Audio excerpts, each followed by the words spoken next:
ഇന്ത്യയും പാകിസ്ഥാനും തമ്മിലുണ്ടായ യുദ്ധത്തില് ചൈനയ്ക്കാണ് വലിയ നഷ്ടം സംഭവിച്ചിരിക്കുന്നത് എന്ന റിപ്പോർട്ടുകൾ പുറത്തു വരുന്നുണ്ട്. പ്രധാനമായിട്ടും അത്തരത്തിലുള്ള റിപ്പോർട്ട് ഓസ്ട്രേലിയയിൽ നിന്നാണ് കഴിഞ്ഞ ദിവസം പുറത്തു വരുന്നുണ്ടായത്. അവർ പറഞ്ഞത് ചൈനയുടെ കൈവശമുള്ള ഏഹ്, വ്യോമ പ്രതിരോധ സംവിധാനം, അതോടൊപ്പം തന്നെ എയർ ടു ലാൻഡ് മിസൈൽ, ഇതൊക്കെ പൂർണ്ണമായിട്ടും ഇന്ത്യ പാകിസ്ഥാൻ യുദ്ധത്തിൽ പരാജയപ്പെടുകയുണ്ടായി. അപ്പോ ഇത് വരും വരും വർഷങ്ങളിൽ പലതരത്തിലുള്ള യുദ്ധങ്ങളെ എങ്ങനെയാണ് ഇത് പ്രതിസന്ധി സൃഷ്ടിക്കാൻ വേണ്ടി പോകുന്നത്? നമുക്കറിയാം, പല രാജ്യങ്ങൾക്ക് ചൈന അവരുടെ ആയുധങ്ങൾ വിൽപ്പന നടത്തുന്നുണ്ട്. അപ്പൊ ചൈനയുടെ കൈവശമുള്ള ആയുധങ്ങൾ തന്നെ വലിയ പരാജയമാണ് എന്നല്ലേ ഈ റിപ്പോർട്ട് സൂചിപ്പിക്കുന്നത്? എങ്ങനെയാണ് അങ്ങ് വിലയിരുത്തുന്നത്? ഓസ്ട്രേലിയയിലെ നാഷണൽ സെക്യൂരിറ്റീസ് കോളേജ് നടത്തിയ ഒരു പഠനത്തിന് ശേഷം അവർ തയ്യാറാക്കിയ 87 പേജുള്ള ഒരു റിപ്പോർട്ട്, അത് ഈ കഴിഞ്ഞ ദിവസം അവർ ആ ഡാറ്റ മുഴുവൻ പുറത്ത് പബ്ലിക് ഡൊമൈനിലേക്ക് ഇട്ടു. അപ്പോൾ അതിന്റെ പേര് air and missile warfare in the 2025 subcontinental conflict എന്ന പേരിൽ എഴുതിയ ആ റിപ്പോർട്ടിൽ ചൈനയുടെ വ്യോമ പ്രതിരോധ സംവിധാനങ്ങളായ HQ സീരീസ്, HQ9, HQ16 എന്ന് പറയുന്ന വ്യോമ പ്രതിരോധ സംവിധാനങ്ങള്, അതുപോലെ YL-80 എന്ന റഡാർ സിസ്റ്റം, പിന്നീട് അത് മാത്രവുമല്ല CM-400 എന്ന ആകാശത്തു നിന്നും ഭൂമിയിലേക്ക് അയക്കുന്ന കരയിലേക്കുള്ള മിസൈലുകൾ, ഇതെല്ലാം പൂർണ്ണ പരാജയമായിരുന്നു ഓപ്പറേഷൻ സിന്ദൂറിന്റെ സമയത്ത്. പാകിസ്ഥാന് ഇത് വലിയ തിരിച്ചടി ഉണ്ടാക്കി എന്നുള്ള ഒരു റിപ്പോർട്ടാണ് ഓസ്ട്രേലിയയിലെ നാഷണൽ സെക്യൂരിറ്റീസ് കോളേജ് ഇപ്പോൾ പുറത്തുവിട്ടിരിക്കുന്നത്. ഇത് തീർച്ചയായിട്ടും ചൈനയ്ക്ക് വലിയൊരു തിരിച്ചടിയാണ്. കാരണം ചൈന ഇതുവരെ അവകാശപ്പെട്ടുകൊണ്ടിരുന്നത് ചൈനയുടെ ആയുധങ്ങൾ വളരെ മികച്ചതാണെന്നും അത് ഇന്ത്യയുടെ റഫാലുകൾ, അതുപോലെ SU-30, ഇതൊക്കെ തകർക്കാൻ അവർക്ക് പറ്റിയെന്ന്, ഇതെല്ലാം വെറും പച്ചക്കള്ളമാണ് എന്നുള്ള ഒരു അറിവാണ് ഇപ്പോൾ പുറത്തു വരുന്നത്. അതായത് പിന്നെ ചൈനയുടെ മിസൈലുകൾ തകർത്തത് പലപ്പോഴും വിമാനങ്ങളെ അല്ല, വിമാനങ്ങളുടെ ഡീക്കോയികൾ. അതായത് ഒരു മിസൈല് വരുമ്പോൾ സ്വാഭാവികമായിട്ടും ആ മിസൈലിൽ നിന്ന് രക്ഷപ്പെടാനായിട്ട് ഡീക്കോയികളെ വിക്ഷേപിക്കാറുണ്ട്. അത്തരം ഡീക്കോയികളെ തകർത്തിട്ട് വിമാനം തകർത്തു എന്ന് തെറ്റിദ്ധരിക്കപ്പെട്ടു എന്നാണ് ഈ പഠനം ചൂണ്ടിക്കാണിക്കുന്നത്. അതായത് പ്രതിരോധത്തിലും ആക്രമണത്തിലും രണ്ട് തലത്തിലും ചൈനീസ് ആയുധങ്ങൾ പരാജയത്തിലായിരുന്നു. ഇവിടെ വളരെ ഞെട്ടിപ്പിക്കുന്ന ഒരു കണ്ടെത്തലാണ് അവർ നടത്തിയിരിക്കുന്നത്. അതായത് ഇന്ത്യയുടെ ആക്രമണങ്ങൾ 95% വിജയിച്ചു. പക്ഷേ പാകിസ്ഥാന്റെ വ്യോമ പ്രതിരോധം വെറും 5% മാത്രമാണ് ഇഫക്റ്റീവ് ആയിരുന്നതെന്നാണ്. അതായത് സാധാരണഗതിയിൽ പ്രതിരോധം ഇല്ലായിരുന്നു എന്നുള്ള രീതിയിലാണ് അവരുടെ ഒരു കണക്ക് പ്രകാരം ഇന്ത്യ 20 മിസൈൽ പാകിസ്ഥാനിലേക്ക് അയച്ചാൽ അതിൽ ഒരു മിസൈൽ മാത്രമേ പാകിസ്ഥാന് തടുക്കാൻ പറ്റിയിട്ടുള്ളൂ. 19 പാകിസ്ഥാനിൽ പതിച്ചു. 100 മിസൈൽ അയച്ചാൽ 95 ലക്ഷ്യസ്ഥാനത്തെത്തി. വെറും 5 മാത്രം ലക്ഷ്യം കണ്ടില്ല. അത് അവർ പറയുന്നത് പാകിസ്ഥാന്റെ YL-BE എന്ന കൗണ്ടർ സ്റ്റെൽത്ത് റഡാർ ഉണ്ട്. അതായത് ഈ YL-80 ഉപയോഗിച്ച് ബ്രഹ്മോസിനെ തടുക്കാമെന്നായിരുന്നു പാകിസ്ഥാൻ വീമ്പിളക്കിയിരുന്നത്. പക്ഷേ അത് ഒരു പ്രയോജനവും ചെയ്തില്ലെന്നും ഒരൊറ്റ ബ്രഹ്മോസിനെ പോലും വെടിവെച്ചിടാൻ അവർക്ക് പറ്റിയില്ല എന്നുമാണ് ഈ പഠന റിപ്പോർട്ട് സൂചിപ്പിക്കുന്നത്. പിന്നീട് ഉള്ളത് HQ-16FV, അതുപോലെ HQ-9B. ഈ രണ്ട് HQ സീരീസ് വ്യോമ പ്രതിരോധ സംവിധാനങ്ങളാണ്. ഈ വ്യോമ പ്രതിരോധ സംവിധാനങ്ങൾ ഏതാണ്ട് 200 കിലോമീറ്റർ അകലെ വെച്ച് തന്നെ ഇന്ത്യയിൽ നിന്ന് വരുന്ന ഡ്രോണുകളെയും അതുപോലെ ഇന്ത്യയിൽ നിന്ന് നമ്മൾ പാകിസ്ഥാന് നേരെ പ്രയോഗിക്കുന്ന മിസൈലുകളെയും ഒക്കെ തന്നെ തകർക്കും എന്നൊക്കെയാണ് അവർ അവകാശപ്പെട്ടിരുന്നത്. പക്ഷെ അതൊന്നും സാധിച്ചില്ല എന്നാണ് പഠനം കണ്ടെത്തിയിരിക്കുന്നത്. ഇനി അത് മാത്രമോ, ഈ CM-400 എന്ന പാകിസ്ഥാന്റെ യുദ്ധ ഫൈറ്റർ ജെറ്റുകളിൽ നിന്നും നമ്മുടെ നാട്ടിൽ ഇന്ത്യക്ക് നേരെ വിക്ഷേപിക്കുന്ന മിസൈലുകളാണ്. ഇത് എയർ ടു ലാൻഡ് മിസൈലാണ്. JF-17 ബ്ലോക്ക് 3 ഘടിപ്പിച്ചിട്ടുള്ള മിസൈലുകളാണ് ഈ CM-400. പക്ഷേ ഈ CM-400 പരിപൂർണ പരാജയമായിരുന്നു എന്നാണ് ഇപ്പോഴത്തെ കണ്ടെത്തൽ. അപ്പോൾ എന്തുകൊണ്ടായിരിക്കണം ഇത്? ഇന്ത്യയുടെ സുപ്പീരിയർ ആയിട്ടുള്ള വ്യോമപ്രതിരോധ സംവിധാനങ്ങൾ, അതുപോലെ ബറാക്ക്, ആകാശ്, S-400 ഇതെല്ലാം കൂടെ അടങ്ങുന്ന നമ്മുടെ ഒരു പ്രതിരോധ സംവിധാനം പാകിസ്ഥാന്റെ മിസൈലുകളെയും ഡ്രോണുകളെയും ഒക്കെ നിർവീര്യമാക്കുന്നതിൽ പൂർണ്ണമായിട്ട് വിജയിച്ചു എന്നാണ് ഇവർ കണ്ടെത്തിയിരിക്കുന്നത്. അപ്പോൾ അതിന്റെ കാരണം രണ്ട് രീതിയിലാണ് ഇവർ അനലൈസ് ചെയ്യുന്നത്.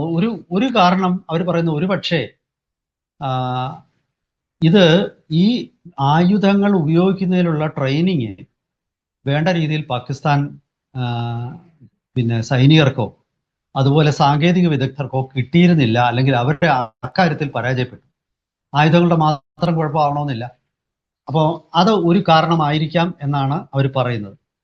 അപ്പോൾ ഇതിനിടയ്ക്ക് അവർ ഒരു കാര്യം പറയുന്നുണ്ട്. ഈ YL-80 എന്നുള്ള ഒരു റഡാർ ഉണ്ടല്ലോ, ആ റഡാറ് മരുഭൂമികളിൽ ഇഫക്റ്റീവ് ആയിരുന്നു. കാരണം അതിന് മുൻകൂട്ടി ഇന്ത്യൻ മിസൈലുകൾ സ്പോട്ട് ചെയ്യാനും ട്രാക്ക് ചെയ്യാനും പറ്റി.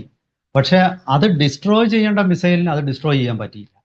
അപ്പോൾ ആ മിസൈലിന്റെ തകരാറാണ്, അല്ലാതെ YL-80യുടെ മാത്രം തകരാറല്ല. പക്ഷെ YL-80ക്ക് മറ്റൊരു പ്രശ്നം ആയിട്ട് അവർ കണ്ടെത്തിയിരിക്കുന്നത്, ഈ മലനിരകളുള്ള സ്ഥലങ്ങളിൽ, കടൽ തീരങ്ങളിൽ, ഇവിടെയൊക്കെ YL-80യുടെ സിഗ്നലുകൾ സ്ക്രാമ്പിൾ ചെയ്യപ്പെട്ടു പോവുകയാണ്. അതായത് ആ സിഗ്നലുകൾ കൃത്യമായ രീതിയിൽ സിഗ്നൽ സ്വീകരിക്കാൻ പറ്റുന്നില്ല. ഇതൊരു വലിയ പ്രശ്നമാണ്. കാരണം കൃത്യമായ രീതിയിൽ സിഗ്നൽ സ്വീകരിച്ചാൽ മാത്രമേ ശത്രുവിൻ്റെ, അതായത് ഇന്ത്യയിൽ നിന്ന് വരുന്ന വിമാനങ്ങളോ മിസൈലുകളോ ഒക്കെ കൃത്യമായിട്ട് സ്പോട്ട് ചെയ്യാൻ പറ്റും. അങ്ങനെ കൃത്യമായിട്ട് സ്പോട്ട് ചെയ്യുകയും ട്രാക്ക് ചെയ്യുകയും ചെയ്തില്ലെങ്കിൽ ഒരു പ്രതിരോധ മിസൈലിന് അതിനെ ഒന്നും ചെയ്യാൻ പറ്റില്ല. അപ്പോൾ ഈ YL-80 കാര്യക്ഷമമായിട്ട് പ്രവർത്തിക്കണമെങ്കിൽ അത് മരുഭൂമിയിൽ മാത്രമേ പറ്റുള്ളൂ. ഇപ്പം യുദ്ധം എപ്പോഴും മരുഭൂമി മാത്രമല്ലല്ലോ നടക്കുന്നത്.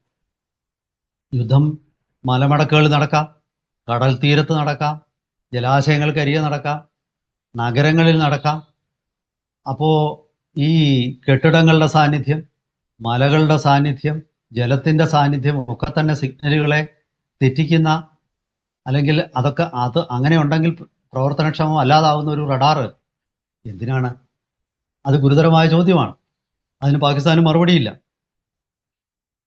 വലിയ വാഴ്ത്തപ്പെട്ട ഒരു വ്യോമപ്രതിരോധ സംവിധാനമാണ് HQ ഫാമിലി എന്ന് പറയുന്നത്.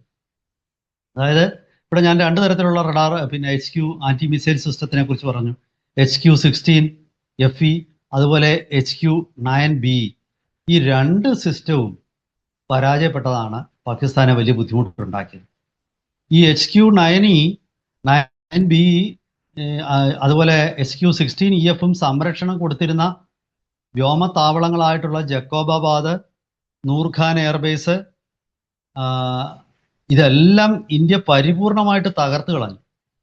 അപ്പോൾ ഈ എയർഫീൽഡുകൾക്കൊക്കെ സംരക്ഷണം കൊടുക്കാൻ വേണ്ടിയിട്ടാണ് അവർ ഈ മിസൈൽ പ്രതിരോധ സംവിധാനമൊക്കെ അവിടെ കൊണ്ട് സ്ഥാപിച്ചത്. പക്ഷേ ഒരു പ്രയോജനമില്ല, ഉണ്ടായില്ല. ഇപ്പോഴും ജക്കോബാബാദ് എയർബേസിലാണ് പാകിസ്ഥാന്റെ 16 വിമാനങ്ങൾ സൂക്ഷിച്ചിരുന്നത്. ആ വിമാനം സൂക്ഷിച്ചിരുന്ന ഹാങ്ങർ ഇപ്പോഴും പുതുക്കി പണിയാൻ പറ്റിയിട്ടില്ല. അതായത് ഏപ്രിലിന് ശേഷം May, June, July, August, September, October, November ആയി. 5-6 മാസമാകുന്നു. ഇതുവരെ പാകിസ്ഥാന് നശിപ്പിക്കപ്പെട്ട വ്യോമത്താവളം പുതുക്കി പണിയാൻ സാധിച്ചിട്ടില്ല. അവരെ സംബന്ധിച്ചിടത്തോളം അതൊരു ഞെട്ടിപ്പിക്കുന്ന ഒരു കണ്ടെത്തലാണ്. ഇത് അതിന് സംരക്ഷണം കൊടുക്കാൻ അവിടെ സ്ഥാപിച്ചിരുന്ന HQ കുടുംബത്തിൽപ്പെട്ട മിസൈലുകൾ പൂർണ്ണമായിട്ട് പരാജയപ്പെട്ടു. ഇതാണ് ഈ ഓസ്ട്രേലിയൻ പഠനം കണ്ടെത്തിയത്. അപ്പോൾ അവര് അതീവ ഗൗരവമായ ചില ചോദ്യങ്ങളും ഉന്നയിച്ചിട്ടുണ്ട്. അതായത് അതുപോലെ അവര് മറ്റൊരു കാര്യം പറയുന്നത്, ഇന്ത്യയുടെ മിസൈലുകൾ, ഇന്ത്യയുടെ ഇലക്ട്രോണിക് വാർഫെയർ ഈ ചൈനീസ് പ്രതിരോധ സംവിധാനത്തെ തകർക്കുന്നതിൽ പൂർണ്ണമായിട്ട് വിജയിച്ചു എന്നാണ്. അതായത് നൂറുകണക്കിന് ഡീക്കോയികളും അതുപോലെ പിന്നെ നിരവധി ഡ്രോണുകളോ അല്ലെങ്കിൽ അതുപോലുള്ള പിന്നെ ഒരു മിസൈല് സിഗ്നല് അതുപോലെ സിഗ്നലുകളുടെ ഒരു പ്രളയം സൃഷ്ടിച്ച് ഈ റഡാറുകളെയൊക്കെ തന്നെ കൺഫ്യൂഷനിലാക്കാൻ ഇന്ത്യക്ക് പറ്റി.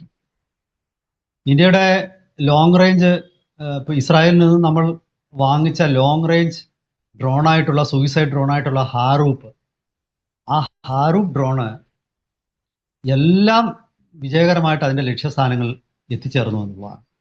അതായത് പാകിസ്ഥാന് ഒന്നും ചെയ്യാൻ പറ്റിയില്ല.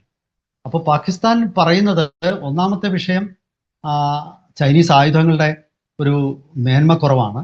രണ്ടാമത് ഒരുപക്ഷെ പാകിസ്ഥാനികൾക്ക് ഈ ആധുനിക ടെക്നോളജി മനസ്സിലാക്കാനും അത് യുദ്ധത്തിൽ കൃത്യമായിട്ട് പ്രയോഗിക്കാനുമുള്ള ഒരു വൈദഗ്ധ്യം ഇല്ലായിരുന്നു അങ്ങനെയും ആകാം ഈ ഒരു അന്തിമ ഫലം എന്നാണ് ഈ ഓസ്ട്രേലിയൻ സെക്യൂരിറ്റി കോളേജിന്റെ പഠനം സൂചിപ്പിക്കുന്നത്. ഒന്നുകിൽ ചൈനയുടെ ആയുധങ്ങളുടെ കുഴപ്പം, അല്ലെങ്കിൽ ചൈനയുടെ ആയുധങ്ങൾക്ക് എന്തായാലും കുഴപ്പമുണ്ട്.